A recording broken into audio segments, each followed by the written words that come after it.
Hello, hello, hello. I'm Hello. Dr. Letitia Reeves Henry, and this is Daring to Be, where we are giving you information, inspiration to bring about transformation. Today, we are talking about shifting mindsets around homelessness, serving our unhoused neighbors. And we have someone with us today. Listen, she is a phenomenal servant of God. She loves helping those who are in need, and it's something that brings her great joy. She's committed and she is sold out to helping our uh, unhoused neighbors and educating others about the pitfalls. So I'm going to go ahead and get into it with Sheila Jefferson. Hello, Sheila. Thank you for being with us. Hello. Thank you, Dr. Henry. My pleasure. She has started a nonprofit that is thriving and serving people all around the Jacksonville area. It's called BOATT, and she's going to share a little bit about that with us. So, Sheila, tell us what motivated you to get involved in helping the homeless and starting your nonprofit. Tell us about your nonprofit and why Hello. you got started. Okay, hello again. As Dr. Henry said, my name is Sheila Brown Jefferson, and I am the founder and CEO of Blessing Others All the Time, BOATT for short. But I have always volunteered and worked with those that are underserved and the less fortunate. But I was motivated to start my nonprofit after walking downtown and seeing so many that were experiencing homelessness. I started taking hygiene kits downtown and passing them out on my walk. A year later, the Lord laid it on my heart to start the nonprofit Blessing Others All the Time, which is BOATT for short, BOATT. That was in 2012, which started with me and 3 board members. Currently, we are all still volunteers with no paid staff, and I love what I do. Wow. And you all do amazing things. It's Thank you. amazing. I think that you all are a true testament that it doesn't take a whole lot of people. It doesn't even take a whole lot of money to get started. We Right. just need to start with what God Yes. places on our hearts. Now, can Yes. you share with us a specific experience or story that has significantly impacted your work with homelessness? Yes, there are many, but this one just happened this week. So I work with veterans that are experiencing homelessness, and I teach them life skill classes. But the session I taught was on credit reporting. And during the session, I asked everyone to request a copy of their credit report because it was free, just to see what it was about. So a lot of them never knew what's on their credit report. So I informed them that sometimes there are things on your report that may not be accurate. So one of the clients came to my office and stated that he looked at his credit report and it was something on there that he did not know what it was. So we looked at it. He had his phone with him. We looked at it and there was a place on there for him to dispute it. So a week later, this is what he said. He wrote me a note just this week. He said, I just want everyone to know how helpful Miss Jefferson is, her class is, and that she can help anyone willing to participate. After we were done, actually even before I left the room, the charge to my credit report that I disputed was discharged. 30 days later, the other dispute was dropped off as well. So he says, thank you, Miss Jefferson. My credit rating significantly increased, and I am now at a place where creditors are now seeking me to get credit from them. And he signed his name, Mr. Jackie Carter Jr. So just this week, I had that testimony from one of the clients that I work with. So Wow, there's many, but yeah, wow. just this week, yeah. So this was right on time. I wanted to share that. That's amazing. A lot of times people don't realize that we don't know what we don't know. Right. Yeah. And a lot of times it can be something that may seem insignificant to others that really helps someone to get over a milestone in their life. Hmm. So I Yes. love that story. Yes. Share with us, what are some of the challenges of homelessness and how you think they could possibly be addressed? Okay, I feel that some of the challenges of experiencing homelessness, and the reason I'm saying experiencing homelessness because I'm in a class where it's not a class, it's a 15-hour session that I haven't finished yet for SOAR. But instead of saying homeless, those people are homeless, they are experiencing homelessness. So you'll hear me say experiencing Yes. homelessness a lot. Yes. So I'm gonna get back to what I was talking about. I just want to bring that out. But I feel that some of the challenges of experiencing homelessness is people look at you like you are nobody. Every person has a different reason or situation that brought them to this season of their life.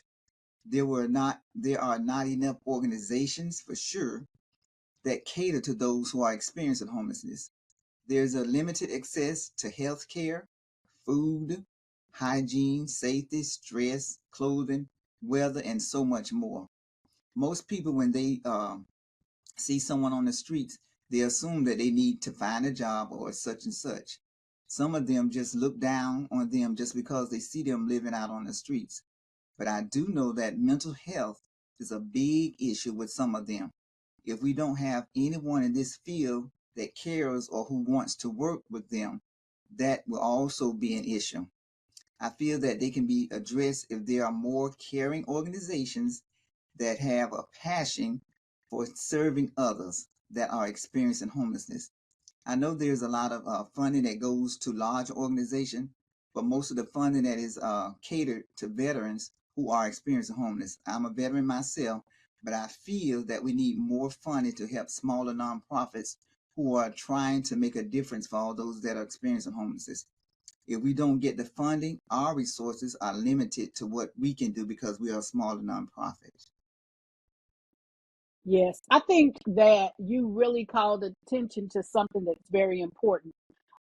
I know that certainly the larger organizations are helpful, Mm-hmm. but a lot of times, smaller nonprofits with boots on the ground Mm-hmm. seem to be able to respond with hearts of compassion Mm-hmm. and are really putting forth the effort, but the funding is not always there. So, how do you encourage people to come alongside a small nonprofit? How would you encourage people to come alongside a small nonprofit that helps people who are experiencing homelessness? Well, first of all, if they don't know much about you, even though we put our stuff on social media and we promote what we do, uh, if you come work alongside us, I think you would see that there's a big difference. Even though we're a small nonprofit, we do big things throughout the city. So if you would just come volunteer and just see what we do, I think that would help to see what we are doing, the impact that we're doing with those that are experiencing homelessness. Yes, yes. And I definitely would encourage people to do that because I've had the opportunity to do that on more than one occasion. And Hmm. you end up feeling blessed Yes, just as you yes, are a blessing to others. So yes. definitely that's something that I would get behind. Um, can you describe some of the outreach events, initiatives that you've been able to implement or been a part of to assist those experiencing homelessness? Yeah, so during the pandemic, we had about almost 3 years of it. We started drive up, back to school drive up. We always did back to school giveaways, but we started the back to school drive up. So we have one that we do at we adopted a school, Richard Lewis Brown, and then we also do one for the community. So the one at Richard Lewis Brown, that is just catered to those students at their school, but the one in the community is open to everyone. And then we also started a Thanksgiving drive up. Before the pandemic, we was just getting items, taking it to have people register and just taking it to them. But we started the Thanksgiving drive up, and we also asked for donations from the community so that we could assist small restaurants to stay in business. So the money that people donated to us for that initiative, what we did, we used that money. We purchased a meal from the restaurants who took the meals to the first responders, which was mainly those that were in the hospitals working. This allowed them to continue with their business and also allowed us to be a blessing to those working long hours during the COVID-19. Also, all during the years that we serve those who are experiencing homelessness and the underserved, we provide personal hygiene items, socks, t-shirts, undergarments, foods, or anything else that they would need, those that are experiencing homelessness. And this is our mission, and this is what we do. Wow. A little bit goes a long way. Yes, yes. And we're grateful that there are people like you who have a heart to serve and who care, and allow your compassion to be Right. evident in the work that you do every day. What do you think might be an effective way to help reduce? Um, some people would say uh, that the numbers in Jacksonville are out of control. How can we help reduce that in our community? Okay, I'm gonna add, so changing homelessness, a lot of people know that's one of the largest organization that really does a lot with the homeless people, but they have what once a year called point in time count. I would encourage everyone to take part of that, but it's in January. It's mandated by Housing and Urban Development. But what you do, you get they have a system where they'll pick a day. They used to pick one day, but now they're doing it like 2 days a week because of the large county areas. But you get the app that they have, and you go around. Say for instance, they'll come to Claire White Mission or anywhere where they know a lot of people hang at, and they ask questions about how long have you been homeless and da da. But once that process is finished, they're able to get numbers of how many people that are really actually on the street. But we know they don't capture all of them because some people, they do it early in the morning. Some people are still asleep, those that's sleeping on the street, so they don't bother them. But I feel that effective way to help reduce homelessness is to get landlords and organizations to assist with affordable housing and being able to assist those who are vulnerable and those who may just be one paycheck away from experiencing homelessness. If there were agencies that could work together so that when a situation comes up where you are about to lose your housing, the organization will be able to assist you just for a few months until you are able to get back on your feet. If they been out for a long time or previous employment, there should be a service set up. It's just my thinking because that's the way I am. Set up for them to work just a few hours until they're able to find permanent employment to put them back on their feet until they become self-sufficient. But that's just my take on it because I would love to see everybody working and everybody in their own place, at least affordable housing at that. Because since this pandemic, things has really gone down and taken a toll on a lot of people. And we won't even talk about the grocery. Listen, Yes, it's a real problem. And it yes, seemed as if something happened in the housing mm-hmm, market mm-hmm, which either encouraged or allowed people who are landlords and who own properties to cause the price to be yes, so inflated in our area. The mm-hmm, prices for renting to become yes, so inflated that a lot of people did lose their housing. A lot of right, people have struggled. mm-hmm, A lot of people have had to choose between healthier foods and mm-hmm, healthier things, right, in order to be able to just barely make the rent. And the increase of the cost of housing seems to be something that is a major barrier for yes, many people, for yes, most yes, people, even people who have a income. It used to be that people paying about 30% of their income mm-hmm, for housing or less. Now right, you have people who are paying up to 50 and 60% of their income for yes, housing. yes, And that's not a sustainable way to live. So I right, no, certainly do understand what you're saying. I love the ideas. Because what I heard you expressing is that partnership is important. Yes. Partnership, partnering with other organizations, which I know BOATT does a lot of, Mm-hmm. in order to bring about some relief and solution to people experiencing homelessness.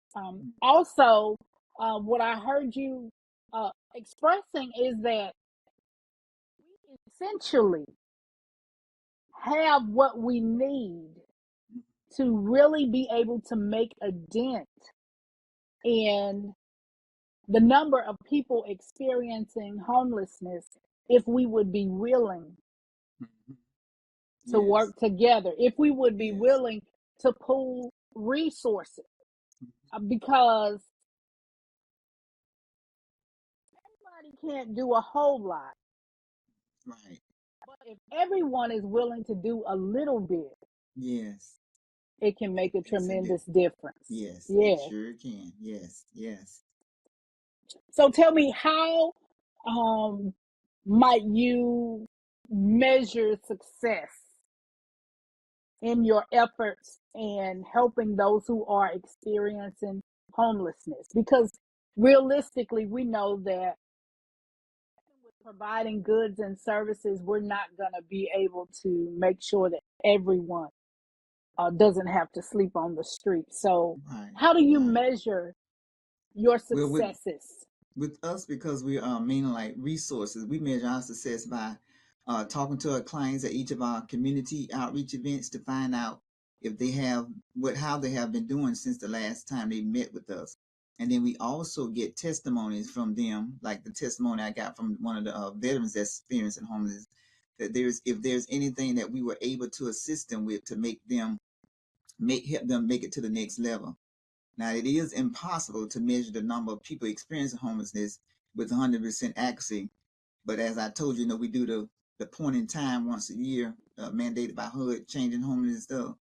But the veterans that I work with, that are in our transitional housing program, is much easier because we follow them daily, weekly, and then once they find permanent housing, we can follow them, for a year or two to keep up with them. But it is really impossible to get a complete 100% accuracy rate of those that experience homelessness.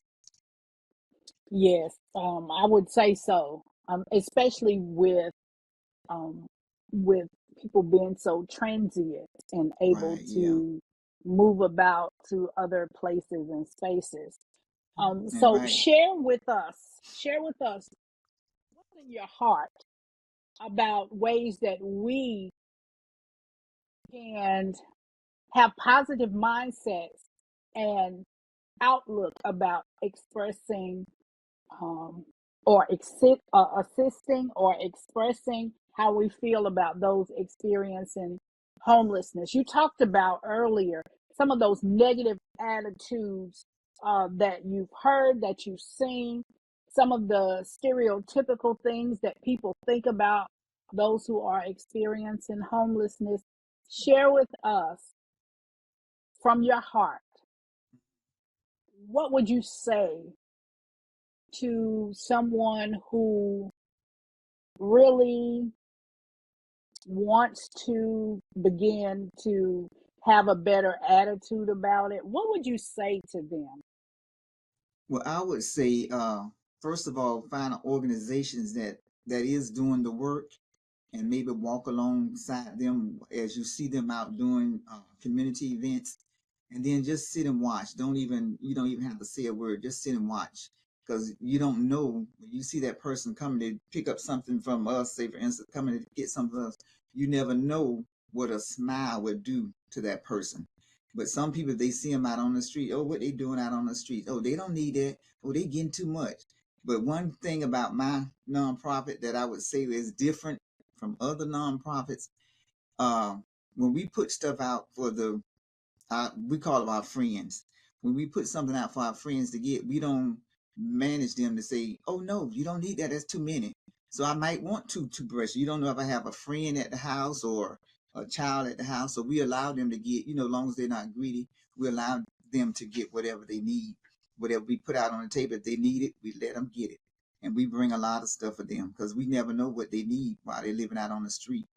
Even a little small toothbrush or toilet paper, we don't know because they have to use most of them have to use the restroom in the wood. But if they don't have toilet paper, they'll find something, probably a newspaper or something to use. So just volunteer with an organization, and you can do that with BOATT, blessing others all the time, and just watch and see what impact, and it'll make you feel so much better. Because we should be grateful every day, because we could be in that same predicament one day.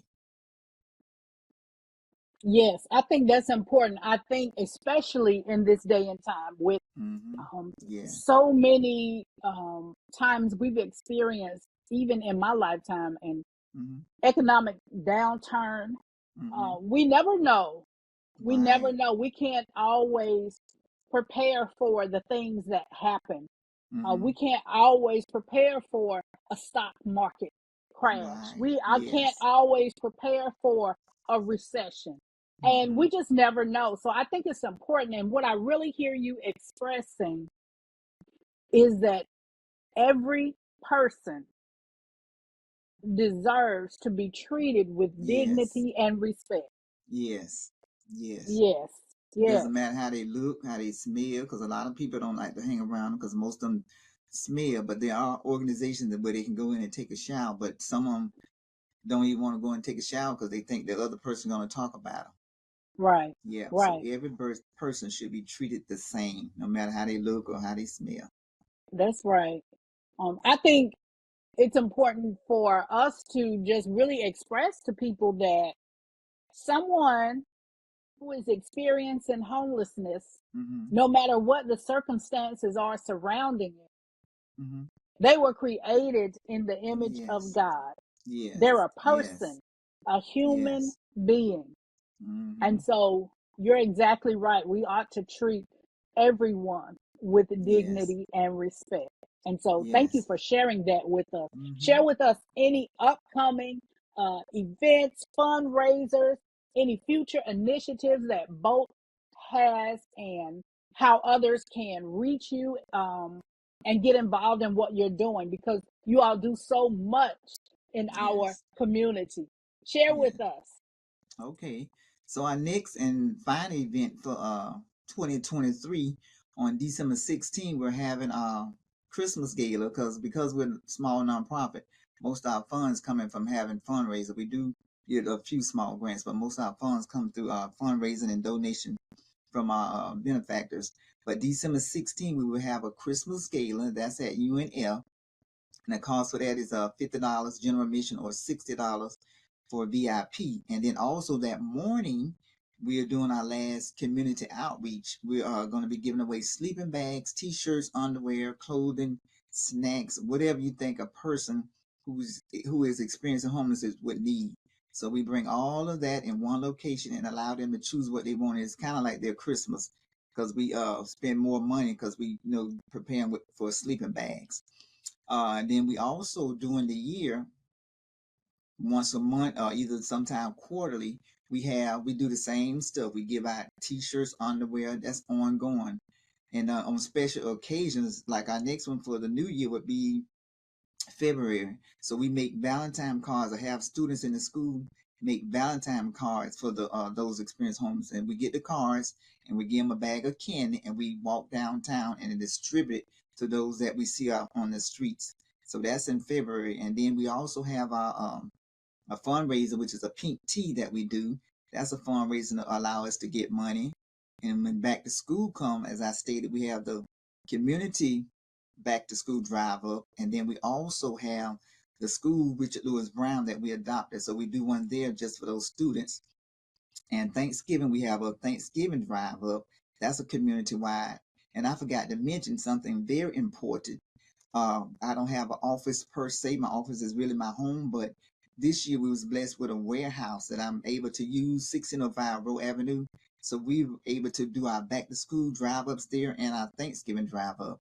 So that was such a blessing when the person I know, Miss Erica Jackson, she has a roofing company. She allowed me to use her warehouse for free.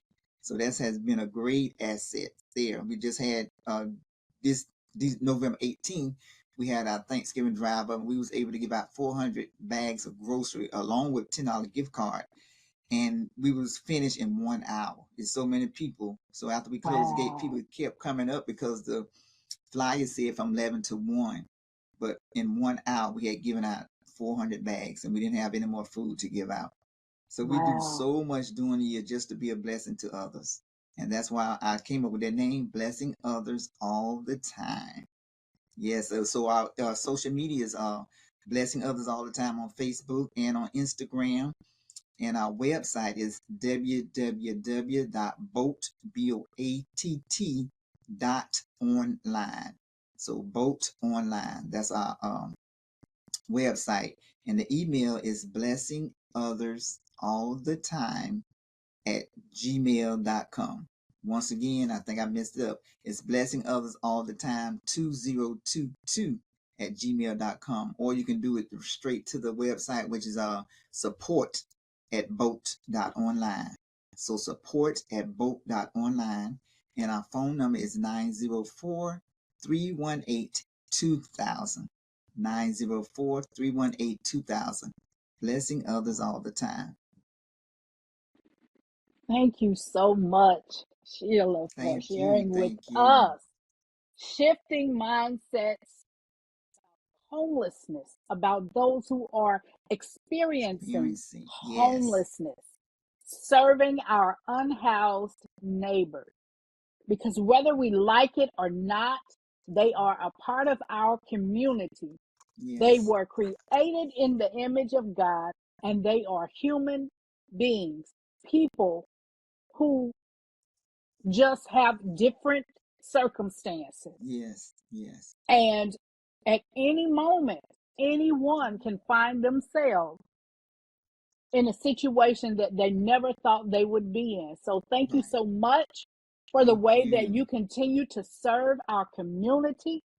BOATT has been Thank such you. a blessing in the community, and we look forward to hearing more from you in the future and what you are doing to make our community better and serving our unhoused neighbors. Thank you so much. Thank you. Thank you so much. I really appreciate that opportunity. Listen, Sheila Jefferson and BOATT are daring to be all that Yes. God would have them to be, to serve the community and to serve Him by serving Yes. others. Yes. Thank you so much. Thank Once you. again, be blessed.